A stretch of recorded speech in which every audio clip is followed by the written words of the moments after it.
Hi, this is APS's training video for teachers on how to use Google Chat. The first thing you want to do is get Chat.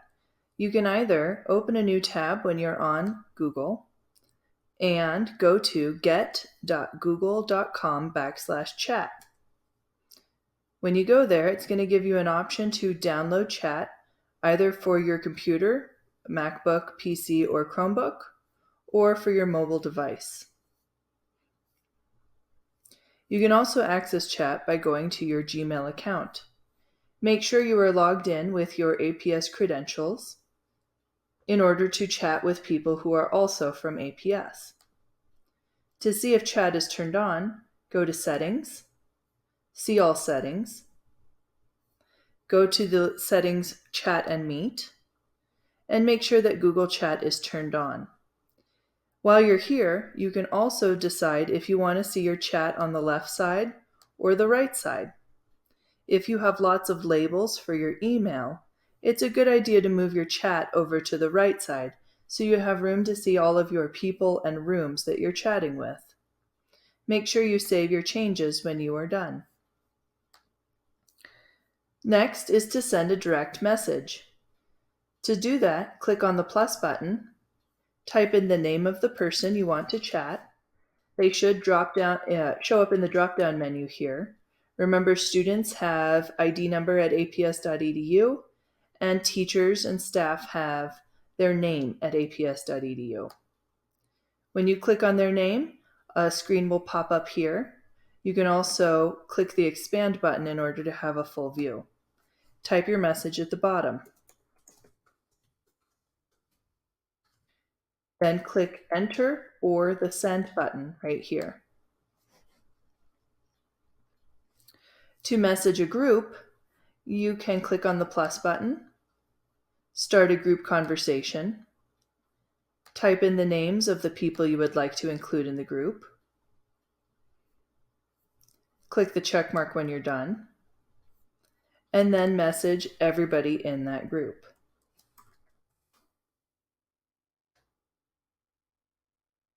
Once you've created a chat with a group of people, they'll show up here on the side. Next, you can edit a conversation by hovering over your last comment, clicking on the pencil to edit it, and making any changes. Then you hit the check mark to send it again. You can also hover over your comment and attach an emoji reaction, send it as an email, forward it to your inbox, or delete it if you don't want to see it anymore. When you delete it, it will ask if you want to permanently delete it. You can also create a room here. Click on Create Room, and it will create a room that you can name. Then you can invite people that you would like to invite.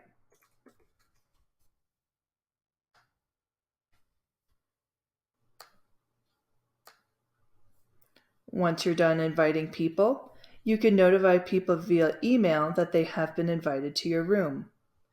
You are not, unfortunately, allowed to invite people from outside of APS to join. You can create rooms for teachers, staff, students, or any combination. Once you create the room, it will show up at the bottom here under your rooms. Once you've created a room, you can click on the three dots to turn off notifications or leave the room. You can also expand it to see it larger, to send your messages. Once you've created a room, if you want to chat, you've got the chat button up here. You can start a new thread. You can add more people to your room here. You can again choose to notify them by email or not. You can add files to your room. You can post files from your drive here. And you can add tasks to your room. When you add tasks to a room, You can assign tasks to the whole room and add the task. You can assign tasks to individuals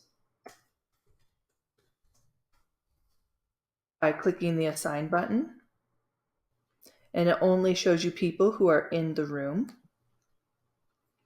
You can even add a date and time that you would like for them to complete that task. Tasks are a great way to stay organized and assign different tasks to different group members. This can be used for homework for students. This could be used for teacher groups and making sure that everybody's doing their work. Once you've created the task, you can go back and add details to it. You can choose who you've assigned it to. You can re-choose the date. You can even click the trash can to delete the task. Once a task has been completed, you hit the check mark and it crosses it off of your list. You can also leave a room that you have been enrolled in by clicking Leave. It gives you the option to leave the room or cancel, and you can find the room again to add it back later if you decide you wanted to stay. If you're next to an individual person you've been chatting with, you can choose to either turn off notifications, which means you will not see notifications from that person chatting you. You can block that person, you can hide the conversation, or you can delete the conversation. If you hide the conversation, it means you just won't see it. If you delete the conversation, it means all of the messages will be deleted.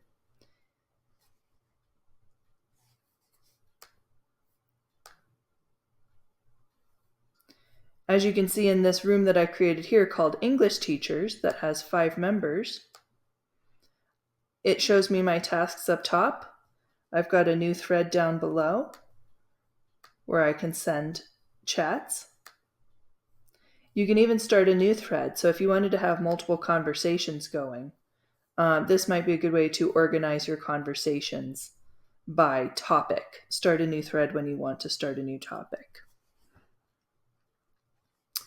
When you're writing a comment in a chat room, you can add an emoji for emotion. You can add a file from your computer. You can add a file from the drive. You can start a Google Meet. All of those things are possible with individual chats and with room chats. If you want to search your chat boxes, your chat rooms, you can click here and search for people or for keywords. When you type in what you're searching for, it pulls up your search for email and for chat. And then it lets you choose if you want to search for people who might have sent that keyword from your commonly used people, or if it's an image, a video, a link, a doc, a slide, a sheets, so that if you're looking for a specific thing, it helps narrow it down so that you can find it. The search button is really good for going back and searching your chats to find information. So back to collaboration with chat. When you are in a room with your chat, a good way to collaborate is to share docs or drive information with them. Just like other Google tools, it gives you the choice to choose where to search for your item. You click on the thing to add from your drive, and then it adds it automatically.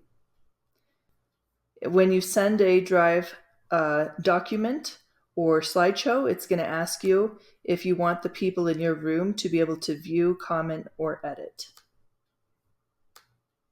Then when you send it, they will have whatever editing access level you gave them. To start a meet in your chat, you click on the meet button and it automatically sends a meet link that they can click on, and then you can meet.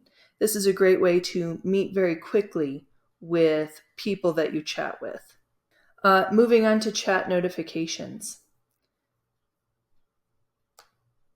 When you are on your chat, you can click on the active button here to go directly to notification settings. You can also click on the settings wheel and get to your chat settings there also. You can decide how you want chat to notify you. Do you want it to play a sound every time there is a message? You can choose to have notifications for all messages, new threads, threads you're following, only time that you're mentioned with an @ and your name, or do you want all notifications off? Do you want your notifications to play a sound? Do you want them to be pushed through Gmail so you get an email also? And do you want your chat box to pop up when there's new messages? Those are all choices of how you can be notified. For email, you can choose to be mentioned if you're mentioned directly in a message to get it sent to you, or you can choose it off. When you're done making your changes, make sure you click done, otherwise your changes will not save.